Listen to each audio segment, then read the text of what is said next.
Assalamualaikum warahmatullahi wabarakatuh. Alhamdulillah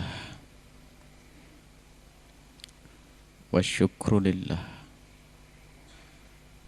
wa salatullahi wa salamuhu ala rasulillah habibina sayyidina Muhammad ibn Abdullah wa ala alihi wa ashabihi wa mawalah.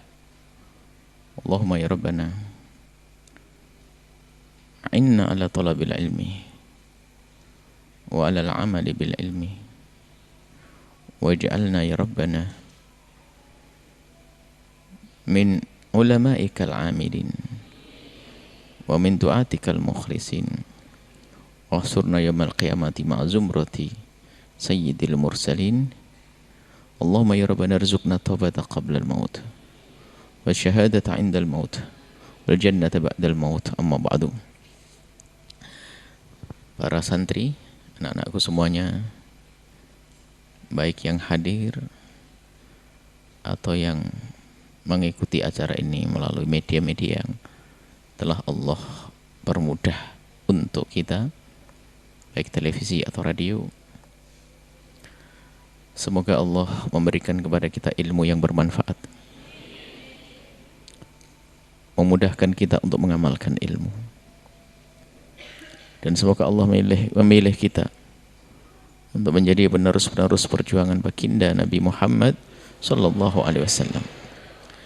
Baik anak-anakku semuanya, para santri khususnya, dan juga para pemirsa, para pendengar,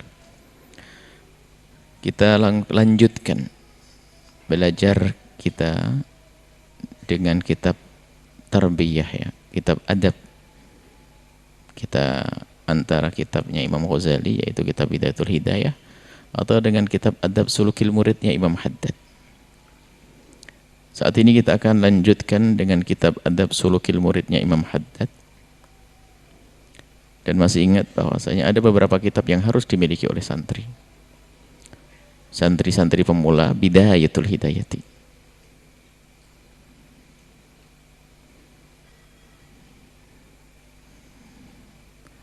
Kemudian menengah nanti membaca kitab Adab Sulukil Murid.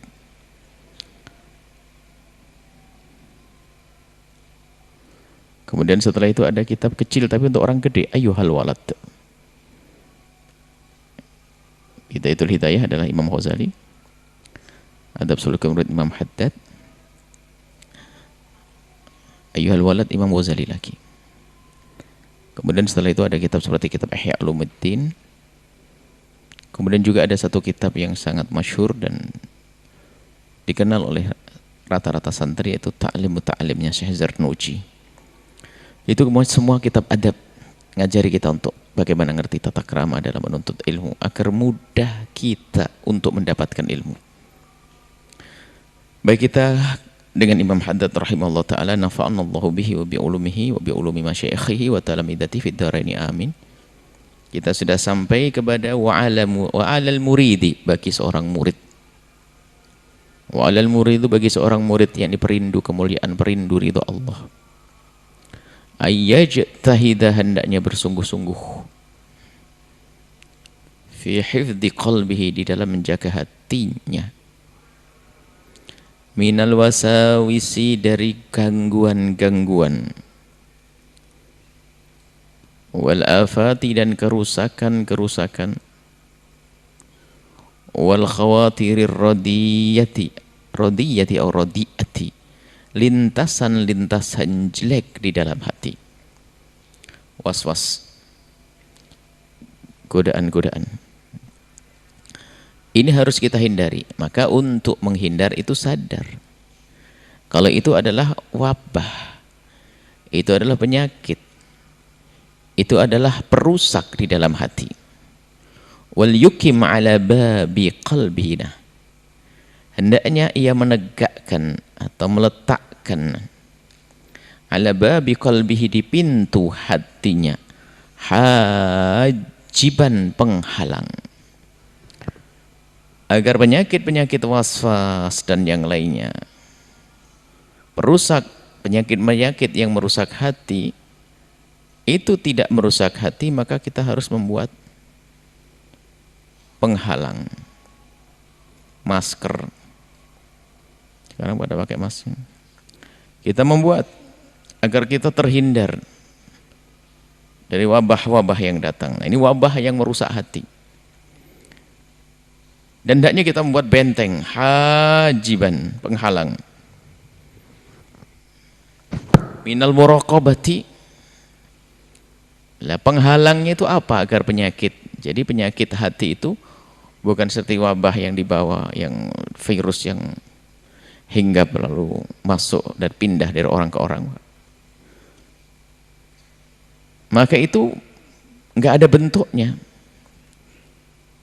Bahkan dideteksi oleh mikroskop pun nggak bisa, dengan alat apapun secanggih pun nggak bisa. Kapan pindah? Makanya untuk menghindar kita dari wabah-wabah yang merusak hati tersebut, kuncinya adalah muraqabah. Kalian jaga terus hati itu.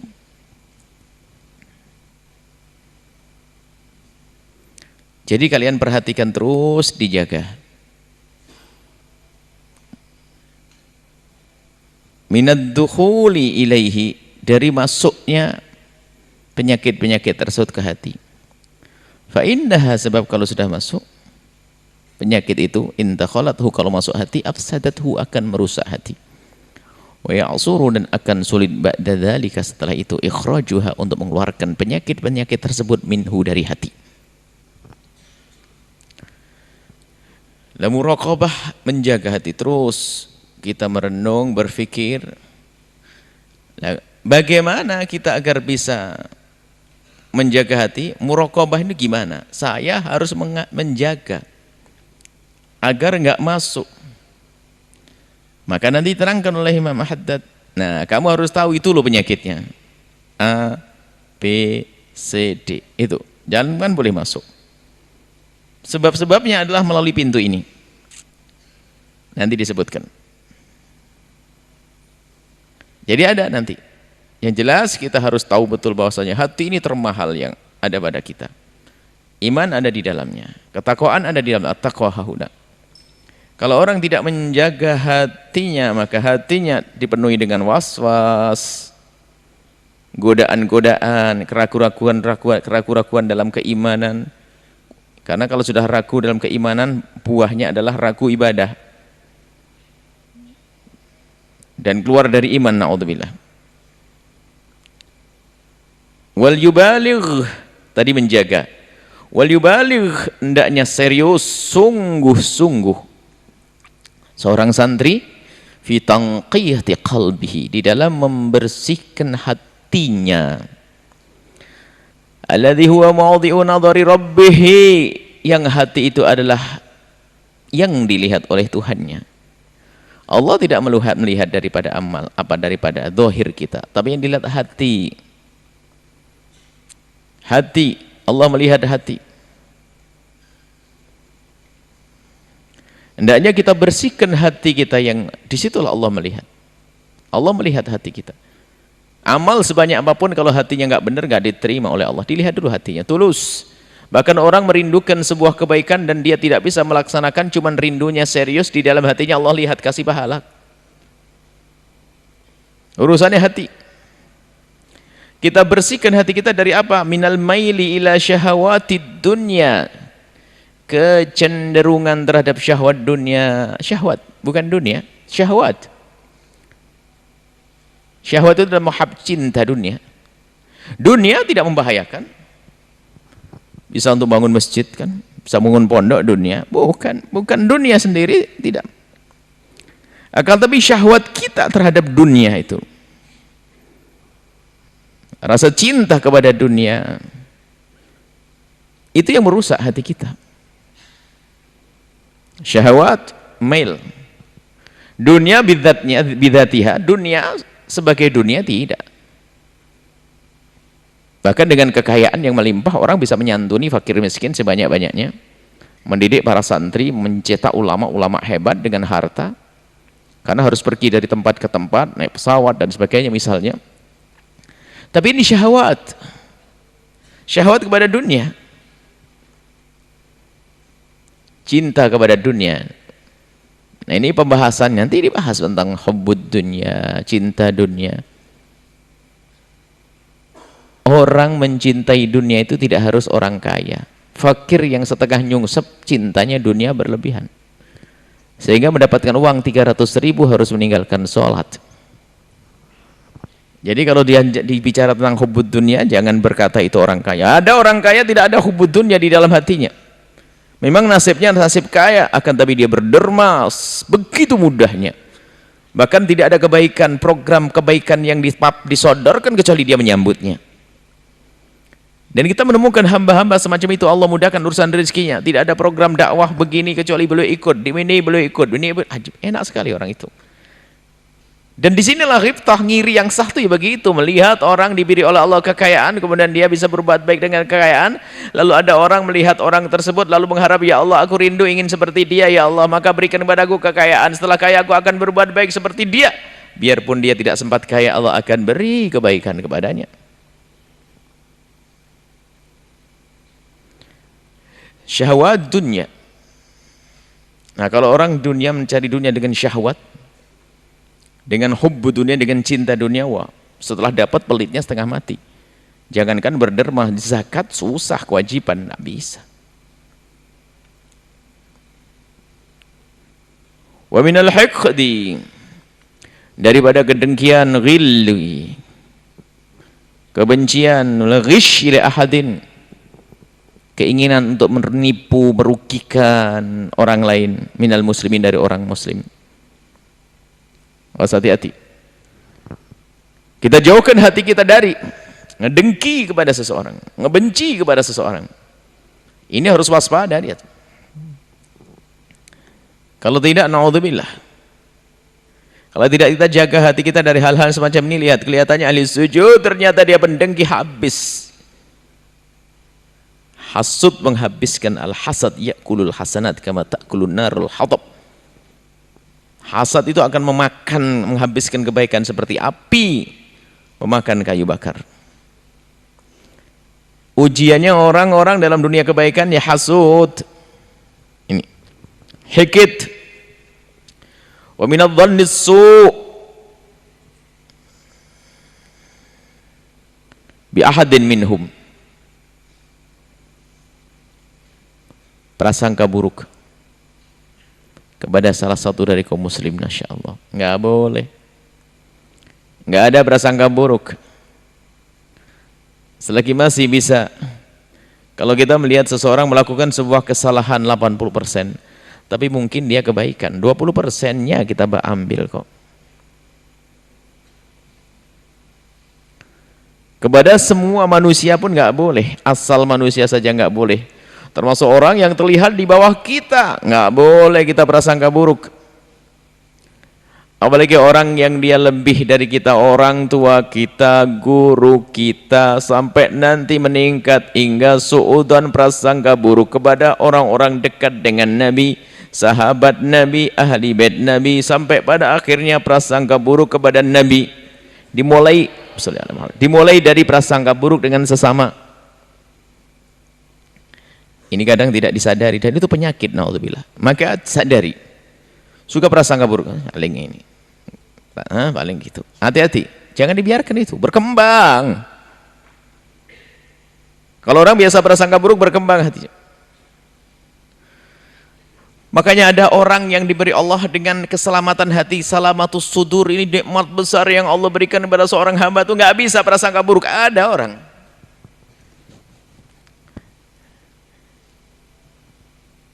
dicaci maki, diolok dan sebagainya, dia nggak sempat marah. Kenapa? Mungkin dia lagi bermasalah di rumahnya sehingga dia harus marah.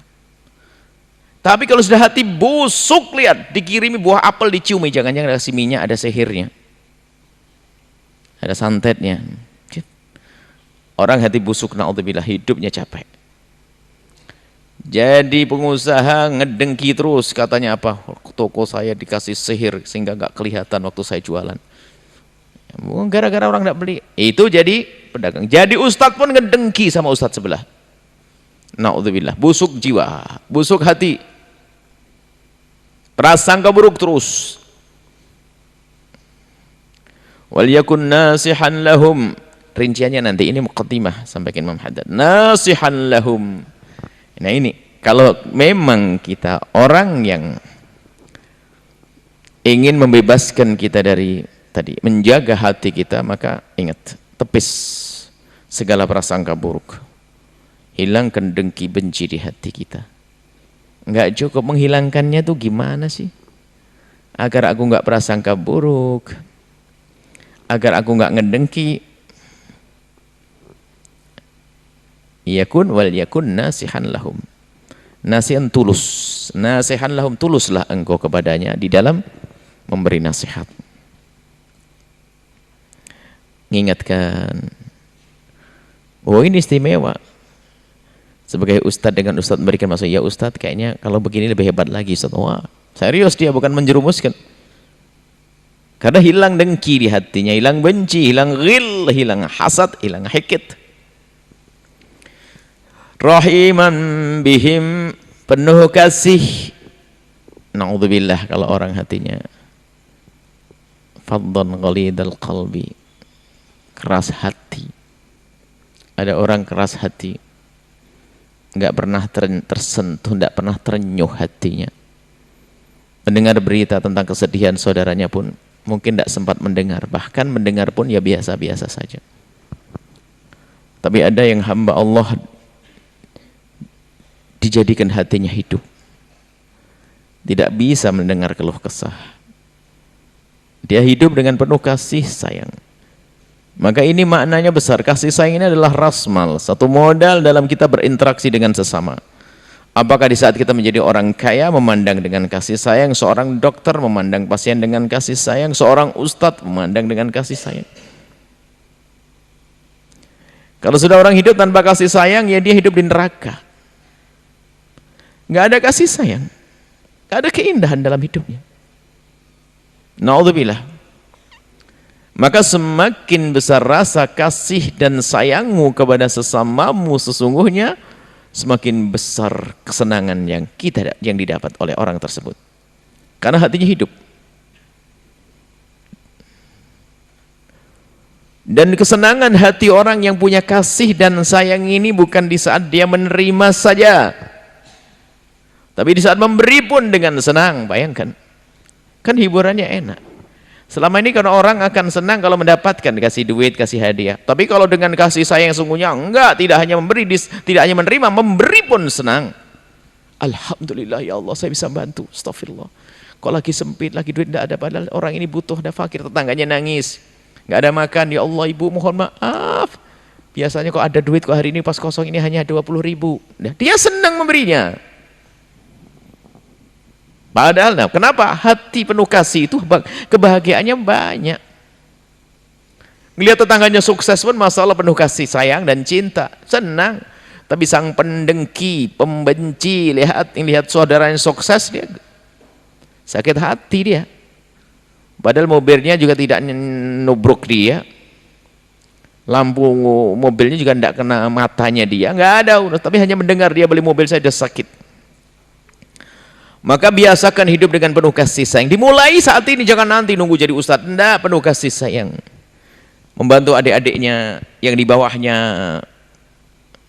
Sohirona itu adalah bukan berarti harus kecil badan atau sebagainya, kecil umur, tidak.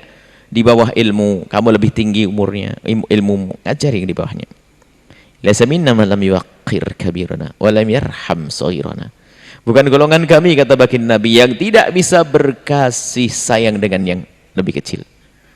Maka budaya kasih sayang ini sebetulnya keuntungan bagi kita. Sehingga kalau memang hatinya penuh kasih dan sayang itu menikmati. Seperti seorang ibu di tengah malam dibangunkan oleh anaknya pipis di pangkuannya, terbangun nangis-nangis tengah malam. Ibu nggak marah-marah, nggak dipukuli, kamu malam-malam bangunin Umi, nggak ada begitu. Disayang dan disayangkan dengan kasih sayang. Hei para santri, mulailah. Di saat menjadi murid tidak punya kasih sayang, jadi guru pun jadi guru kejam. Jadi ustadz pun ustadz kejam, nggak peduli. Jadi perampok. Perampok kan macam-macam, ada perampok dengan senjata, ada perampok dengan wibawa. ngambil dari uang karena tidak punya kasih sayang, maunya dia diuntungkan, tidak mau menguntungkan orang lain. Ya dari saat inilah belajar anak para santri. Kalau para santri tidak punya kasih sayang, nggak bisa. Kepekaan hati itu dihidupkan, dilatih.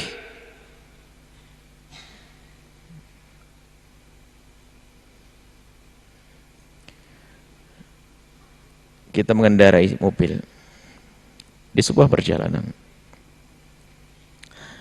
tidak ngebut-ngebut amat, kalau ngerem masih mungkin. Lalu ada seorang kakek atau nenek yang kelihatan dari jauh, kita bisa melihatnya dari jauh. Dia mau nyebrang ragu-ragu, balik lagi nyerang ragu-ragu, jalannya tertatih dengan tongkat di tangannya. Lalu dengan tas di kirinya, maju mundur, maju mundur. Siapa di antara kita di saat melihat seperti itu lalu dia rela berkorban, 5 menit saya akan ngerem mobil saya akan seberangkan orang tua itu. Alasan kita adalah sibuk di rumah, sibuk ditunggu kasih sayang 5 menit.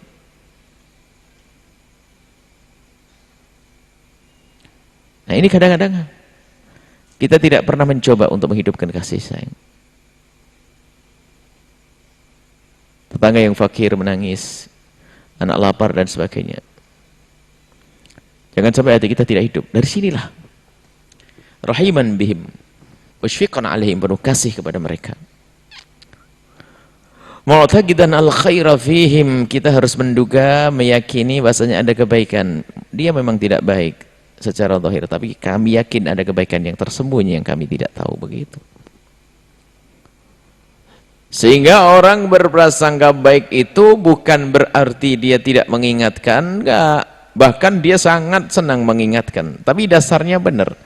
Dia melakukan kesalahan. Aku harus ingatkan dia.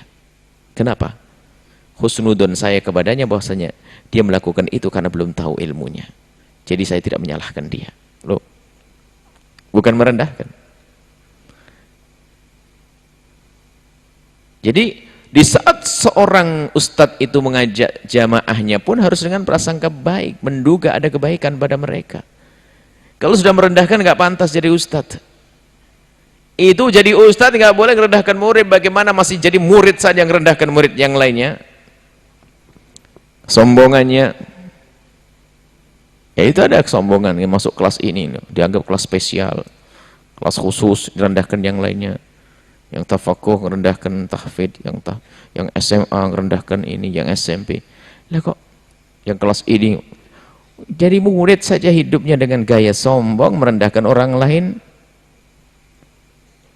Kalau jadi guru malah besar lagi modal untuk sombongnya, hati-hati. Saat ini kita belajar, makanya ini nasihat untuk santri, bukan untuk para ustadz. Jadi ustadznya nanti dengan modal ini, dengan bekal ini. Yuhibbu lahu ma yuhibbu li nafsihi minal khairi. Kita harus senang kepada mereka seperti kita senang untuk kita.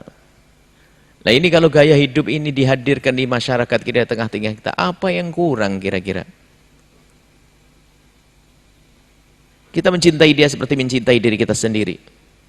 La yu'minu ahadukum hatta yuhibba li akhihi ma yuhibbu li nafsihi.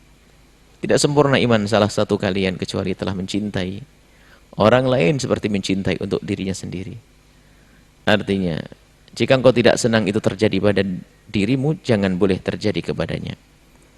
Jika engkau merasa senang dengan sesuatu, hendaknya dia pun mendapatkan kesenangan yang sama dengan yang kau dapat. Nah inilah berbagi. Tapi kalau sudah hatinya hendak hidup, bukan memberi kebaikan, mencekik, memeras, menindas.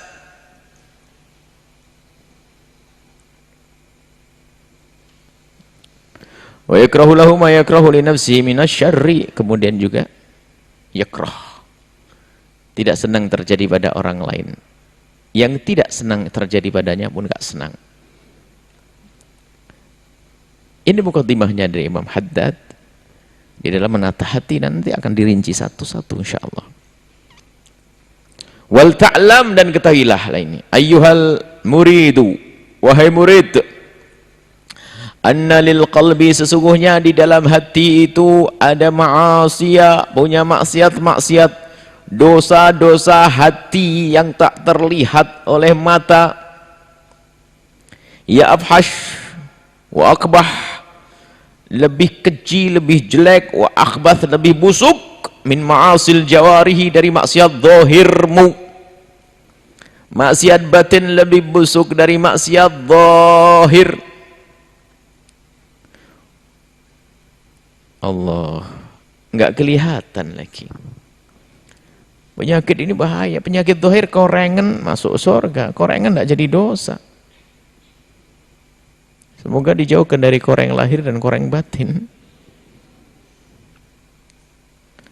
Kalau sudah hati penuh dengan kekotoran, nanti makanya kotoran dihapuskan, nanti kata Imam Haddad, nanti diajari Imam Haddad, bersihkan hati. Nanti kita gabung dengan petuah-petuah dari Imam Ghazali di seperempat akhir kitab Ihya, itu pembersihan hati. Kalau sudah hati kotor penuh dengan kemaksiatan itu, la wala yasluh al-qalbu, enggak pantas hati itu linuzuli ma'rifatillahi, untuk mendapatkan ilmu ma'rifah dari Allah. Ilmu ma'rifat itu apa? Ilmu luas. Ilmu ma'rifat itu ilmu kenal Allah, yaitu ilmu yang Allah titipkan kepada hati seorang hamba, sehingga seorang hamba itu dengan ilmu ma'rifah itu menjadi takut maksiat, mudah melakukan kebaikan, takut berbuat zalim, karena ma'rifat kenal Allah. Dalam keadaan apapun yang diingat Allah, dia ingat harta kekayaannya yang melimpah, ingat Allah, maka didermakan. Di dalam perjalanan lihat mungkin orang membuka aurat, dia ingat Allah, maka matanya dialihkan pandangannya, menjaga lisannya dari mengucapkan kalimat yang tidak Allah ridhoi, karena dia kenal Allah, ma'rifat Allah. Dan itu pemberian dari Allah, tiba-tiba Allah titipkan di hati menjadi seorang hamba ini jauh dari kemaksiatan.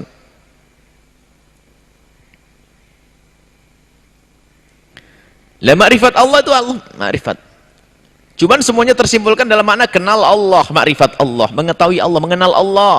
Dan mengenal Allah itu maknanya apa? Mengenal Allah yang maha pengasih, mengenal Allah yang maha pedih siksanya, mengenal Allah yang maha kuasa. Kalau dia sadar terus akan sifat-sifat Allah, maka ketahuilah seorang hamba susah melakukan kemaksiatan kalau tahu Allah adalah syadidul iqab.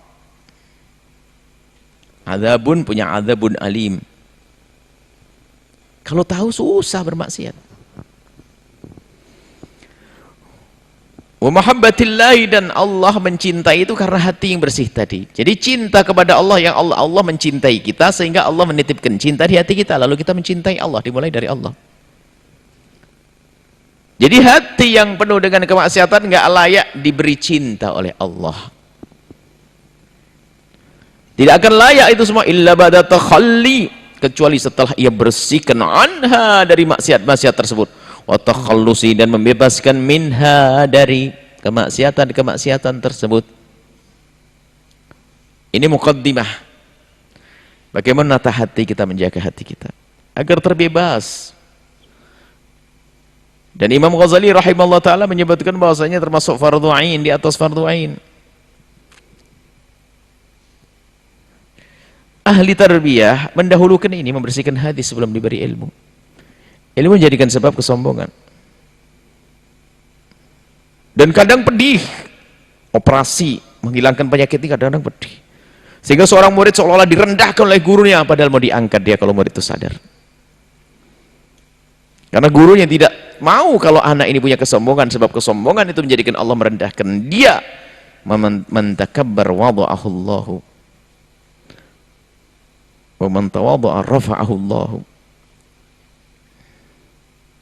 Orang tawadhu Allah akan angkat, yang sombong Allah rendahkan. Sehingga ahli tarbiyah kadang merendahkan.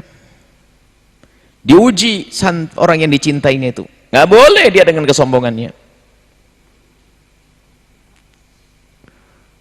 Bahkan tingkatan ujian pun berbeda. Orang-orang spesial, ulul azmi, para nabi, ujiannya berat, lihat. Para penuntut ilmu pun juga demikian di kalangan ahli tarbiyah.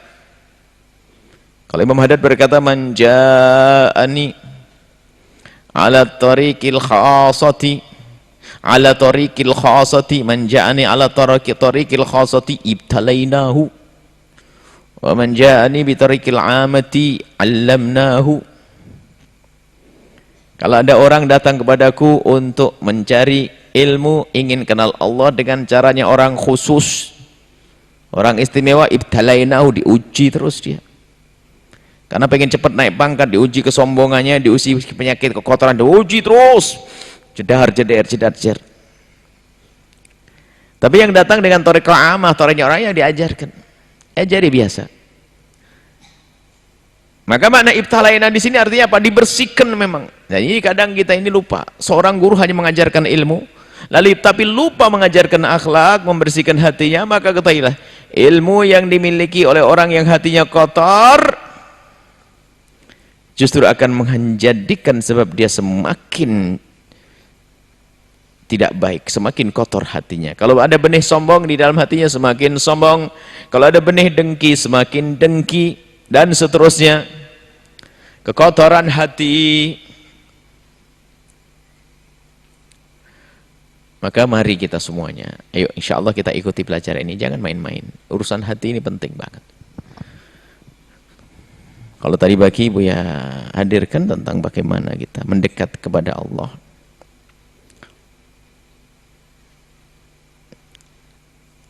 Penuntut ilmu juga harus sambung dengan Allah. Ini juga sering dilupakan. Ada orang menuntut ilmu hanya senang dengan kepandaian di otaknya, nggak akan berguna. Ilmunya tidak manfaat. Ada lagi ini. Yang kedua, yang orang sering lupa menuntut ilmu hebat, ngafal ini itu, tapi tidak membersihkan hatinya. Ilmu membersihkan hati nggak ada. Ilmu membersihkan hati bukan ilmu teori, bukan, tapi dirasakan.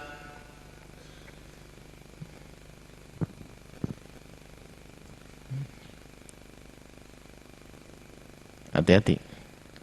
Maka penting sekali, jangan sampai ilmu tambah akan tapi ternyata tidak ada kebaikan pada kita. Itulah anak-anakku semuanya, bahwa insya Allah nanti akan kita lanjutkan apa sih kata Imam Haddad, min afhashiha, paling seremnya, busuknya, jeleknya, kejinnya maksiat hati adalah al-kibru wal-riya'u wal-hasadu, dan disebutkan Imam Haddad. Insya Allah itu pada pertemuan yang akan datang. Jadi anak-anakku semuanya, lihat, bahkan anggap pelajaran ini adalah pelajaran terpenting. Pelajaran terpenting dari semua pelajaran yang kalian pelajari. Ini pelajaran terpenting, pelajaran akhlak ini. Pelajaran akhlak ini pelajaran penting. Di saat kita ingin mencari ilmu, di saat mau menuntut ilmu, ini diperlukan. Di saat kita sedang menuntut ilmu, ilmu ini diperlukan. Di saat setelah mendapatkan ilmu ingin berkiprah di masyarakat, ini diperlukan. Tanpa ini semua, lihat, di saat mau menuntut ilmu nggak benar, waktu menuntut ilmu juga nggak benar, setelah punya ilmu tetap nggak benar, karena hatinya tidak dibenahi. Maka Buya tidak tertarik dan tidak tertarik dan tidak tertarik anak yang katanya pandai tapi ada kesombongan dan tidak punya jiwa khidmah, sebab khidmah adalah tawadhu, nggak menarik sama sekali. Biarpun katanya cerdas, enggak, tanding sama iblis kalah tetap. Apa yang diandalkan dari kecerdasan? Tanding sama Abu Jahal kalah. Maka percuma, nak. Para santri dimanapun kalian berada, kalian punya guru, khidmah kepada gurumu, karena khidmah itu bentuk ketawadhuan yang akan menjadikan dirimu diangkat. Hai para santri dimanapun kalian berada, tidak khusus santri Al-Bahjah, tidak, karena kami dengar informasi dari sana sini ada beberapa bahasanya sebagian pesantren mengikuti acara ini secara rutin. Kami ucapkan kami selamat mengikuti acara ini. Tapi ingat anak-anakku semuanya, tidak cukup dengan kecerdasanmu menghafal Alfiyah 2 bulan tapi akhlaknya hilang. Enggak. Al-Quran 7 bulan enggak ada gunanya kalau tidak dibarengi dengan akhlak yang baik, hati yang benar. Nanti malah dikutuk oleh Al-Quran, malah ilmunya musibah, hujjah alaihi, menjadi sebab kehancuran nanti di akhirat dengan ilmunya. Maka Imam Ghazali di dalam kitab Muqaddimah Bidayatul Hidayahnya itu begitu, diatur betul hatinya. Kalau seandainya ada guru yang mengajari muridnya ilmu tapi belum ditata hatinya, Ternyata ilmunya tersebut malah menjadikan murid itu semakin sombong. Dan dengan kesombongan dia semakin sewenang-wenang dan seenaknya melakukan dosa dan maksiat. Maka gurunya yang katanya asyik sujud rukuk di Masjidil Haram, dia dapat bagian dosa murid yang diajarinya karena tidak diajarkan akhlak. Makanya kalau Buya sampaikan sesering mungkin itu sudah. Kalau ditanya oleh Allah, kami sudah nyampaikan ya Allah. Bahkan kadang marah. Kami sudah nyampaikan ya Allah, sampai marah-marah. Tujuannya adalah kalian terangkat dengan akhlak mulia, dengan hati yang bersih. Dan sungguh indah, betul kata para kekasih Allah. Jika seandainya di surga, surga itu nggak bisa kebayang kayak apa sih. Cuma dari kenikmatan pokoknya, nikmat itu lebih nggak bisa dibayangkan, nggak bisa. Mala ainun ra'at wala udhunun sami'at.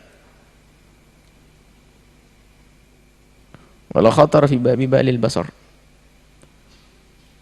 Tapi keindahan di dunia itu ada, yaitu saling cinta, nggak ada dengki, nggak ada benci. Sehingga para kekasih Allah berkata, kalau seandainya indah surga itu seperti salamatus sudur, bersihnya hati dari dengki, dendam, lalu subur dengan cinta, sudah cukup. Nikmat betul. Maka yang membersihkan hati sebenarnya mencari kebahagiaan yang hakiki. Membersihkan hati mencari kebahagiaan yang sesungguhnya, membersihkan hati itu. Jadi ini perlu ilmu dirasa, ilmu diterapkan, kemudian ilmu dipraktekkan. Ini ilmu-ilmu membersihkan hati, bukan teori. Bacanya kitab Ihya Ulumuddin. Yang dibaca kitab Ihya Ulumuddin, akan tapi apa? Dengkinya yang subur. Bencinya yang subur sama ustadz sebelah tetangganya. Sama temannya, na'udzubillah. Dan ini ada. Insya Allah nanti pertemuan yang akan datang kita akan bahas masalah dengki. Dan begitu ngerikannya akibat daripada dengki. Dan di dunia dan juga nanti di akhirat. Semoga Allah memberikan pada kita ilmu yang manfaat. Allah membersihkan hati kita, menjadikan kita hamba yang saling berprasangka baik, tidak ada prasangka buruk di hati kita. Semoga Allah menjadikan kita hamba yang saling mencintai karena Allah. Jauhkan dari dendam di antara kita.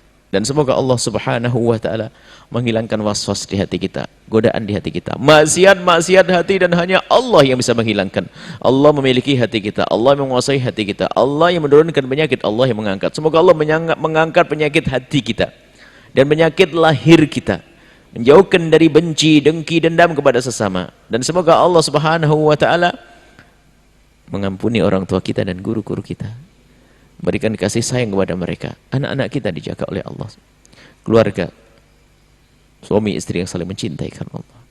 Allah mudahkan kalian dalam menuntut ilmu, diberi ilmu yang manfaat. Allah menjaga kehormatan kalian, Allah menjaga kemuliaan kalian, Allah menjaga hati kalian, Allah menjaga jasad kalian. Allah berikan kepada kalian mahabbah kepada guru-guru kalian, mahabbah kepada orang tua kalian, mahabbah kepada sama kalian, mahabbah kepada umat Nabi Muhammad, panjang umur dalam sehat serta taat. Insyaallah memberikan pada kita semua kelak husnul khotimah. Husnul khotimah. Dan semoga Allah memberikan kemudahan kita di saat kita wafat nanti, kita bisa mengucapkan kalimah thayyibah, kalimah mulia, kalimah la ilaha illallah Muhammad Rasulullah sallallahu alaihi wasallam. Dan semoga Allah subhanahu wa ta'ala mengampuni kita, mengangkat derajat kita bibarkat Sayyidina Muhammad sallallahu alaihi wasallam. Al-Fatihah.